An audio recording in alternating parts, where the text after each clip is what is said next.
Just seconds to play in Death Valley. Florida State all over Clemson, 51-7. They should have stopped this one a long time ago. It's a mercy-killing TKO for the Noles, 51-7. They have dominated from gun to gun every phase of the football game.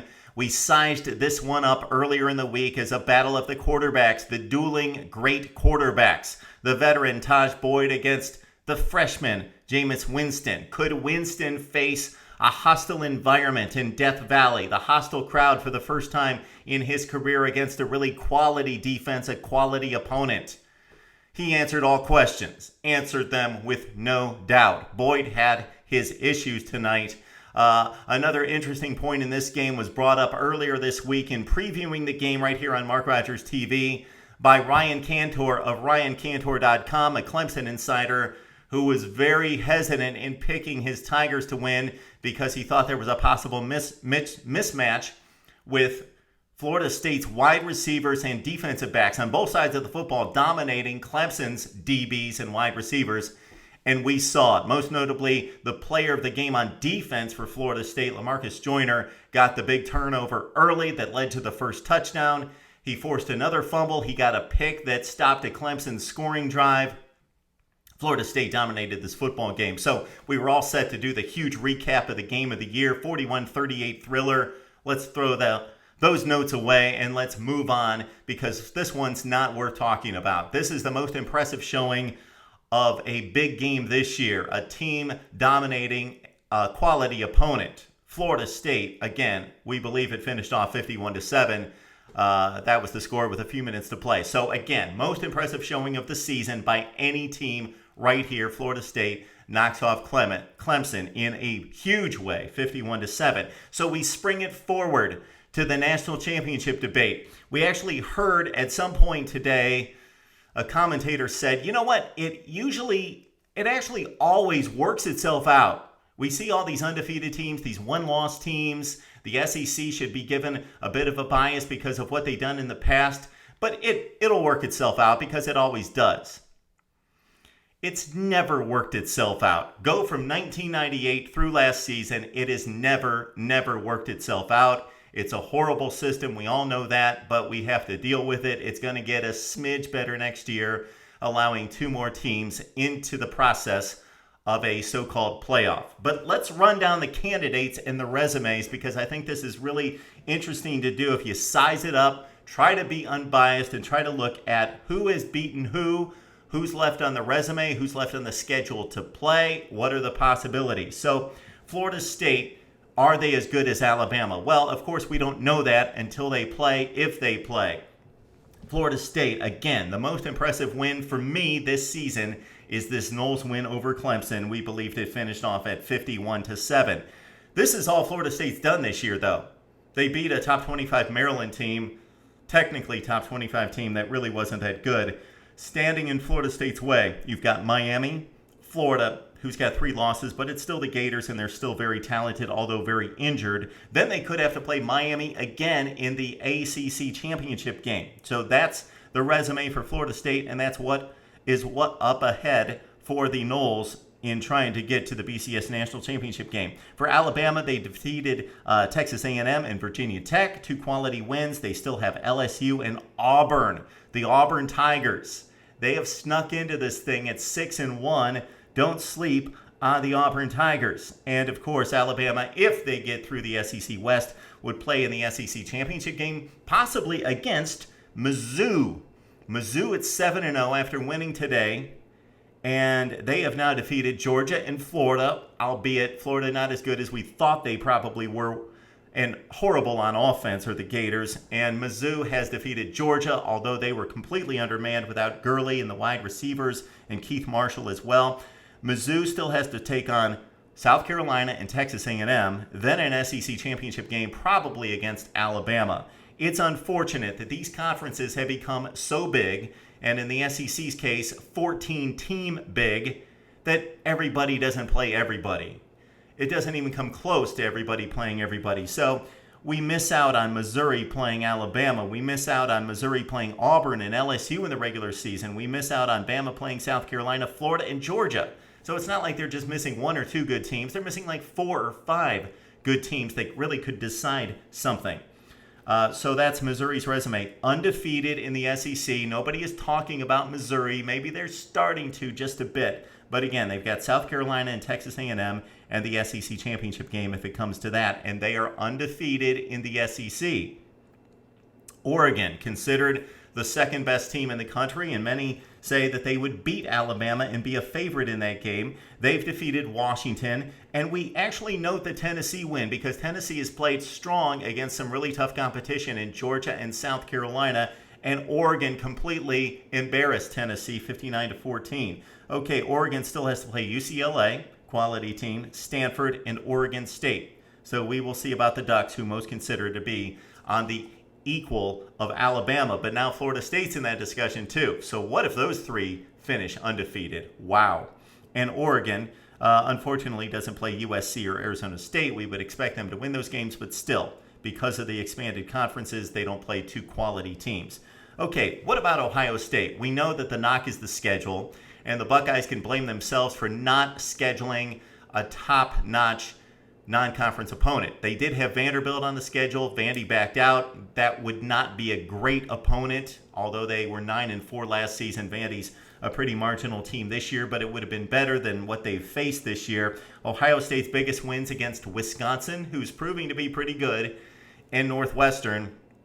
And the Wildcats are falling apart in recent weeks and getting blown out by Wisconsin, and also Northwestern also, as I get a phone call here, Northwestern also lost to Minnesota today. So Ohio State just has Penn State and Michigan. The Buckeyes were hoping for Michigan to be undefeated in that game. Then the Buckeyes would play a Big Ten championship game. And even though the Big Ten getting no respect, and the Big Ten, albeit, is down, again, because of the conference expansion, Ohio State not playing Nebraska and Michigan State, those would not be monumental wins to put on the resume, but they would be quality wins. Michigan State's 6-1 right now. Nebraska's 5-1. They would be quality wins, but they're not on the schedule. So Ohio State needs some serious help.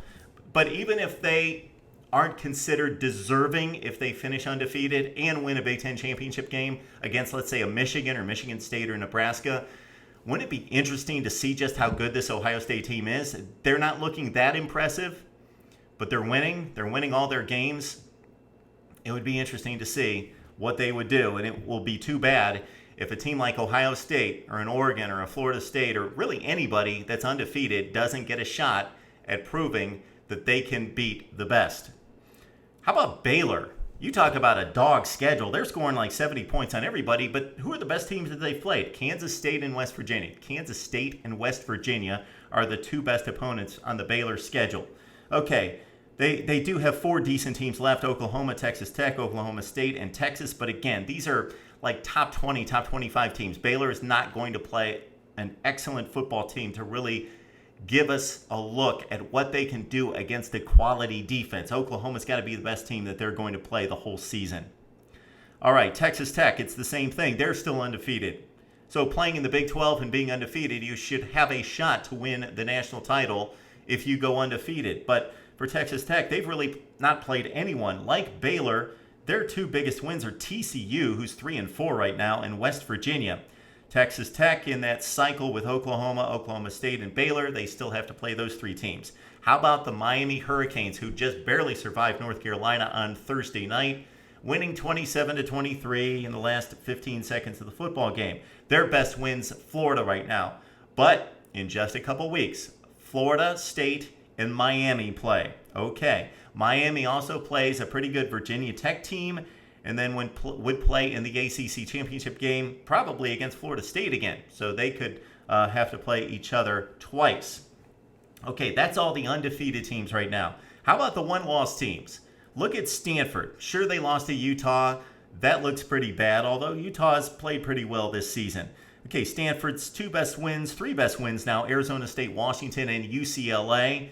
Nice, solid victories. They still have to get through Oregon State, Oregon, USC, and Notre Dame. But if Stanford can beat Oregon and win those other games, they should get back into the discussion, again, depending on what else happens across the country. And then I bring the really interesting team into this thing. the Auburn Tigers, 0-8 in the SEC last season, 3 wins last year total. They only have the 1 loss to LSU. They beat Texas A&M today, a number 7 team in the country. Auburn beat Ole Miss. They only have Alabama in their way, and an SEC only Alabama in their way, and then the SEC championship game. What if Auburn, even if other teams have 0 losses, if they go through the SEC and win the SEC championship game and go 12-1? I know nobody expects them to beat Alabama. I don't either, but what if it happens? Okay, bear with me here because the Big Ten takes a huge knock, but we're going to talk about the teams that have 1 loss in the Big Ten. You're talking Michigan, Michigan State, Nebraska. I'm telling you, what would happen if Michigan, I know they've looked horrible. They barely beat UConn. They barely beat Akron. They lost to Penn State, who's like a top 40 team last week. 4 overtimes. Should have won the game, but they didn't. So they've got a loss. Gave up 47 points to Indiana. But again, they're 6-1.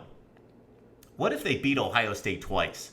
What if they ran the gamut, beat Michigan State and Nebraska, 2 quality teams, then beat Ohio State, then beat them again in the Big Ten championship game? And some other things happen. The same could happen for Nebraska or Michigan State. They run the table. They only have 1 loss. They're 12-1. They just beat Ohio State in the Big Ten championship game. Maybe they're not going to get consideration. But I'm trying to get you and us to forget about the freaking rankings because they don't mean anything. They shouldn't mean anything. Let's look at the resume and what it actually is here. Oklahoma State, you can throw them in with Texas Tech and Baylor, except the Cowboys have lost a football game, but they're in that kind of round robin with Oklahoma, Baylor, Oklahoma State, Texas Tech, all those teams playing each other the last few weeks of the season. The same as with the Cowboys here with 1 loss taking on Baylor and Oklahoma. And the last team we bring up seems again to be a joke, but Virginia Tech is 6-1, and the wins are not impressive. They really haven't beaten a good team. I don't know if Georgia Tech qualifies as their best win, but if they could run the table, Virginia Tech, unfortunately they don't play Clemson or Florida State. Again, conference expansion, driving me crazy. Teams not playing each other in their own conference. So it's Virginia Tech with 1 loss, though. What if they went through the ACC the rest of the season, won the ACC championship game, which would be against Clemson, or most notably and most probably would be against Florida State, and their only loss was in week 1 to the number 1 team in the country, Alabama, and Virginia Tech was 12-1. Just throwing it out there. Would love to hear what you have to say about all these teams, because we narrow it down to just a couple because that's what we were conditioned to do by the national media from day one. Alabama's number 1, Ohio State's in the race, Oregon's in the race, and then let's see, maybe somebody else will jump in there. Okay, Clemson beat Georgia. They jump in there first, and then it goes on from there. But there's nothing stated from up high that says that Alabama should have been number 1 to start the season, and Ohio State 2, and Oregon 3. Shoot, Minnesota could have been number 1. They were 0-0 as well. Let's go by the wins and losses on the field and not the rankings. All right, would love to hear what you have to say about the national championship race off the heels of this huge Florida State win over Clemson right here on Mark Rogers TV.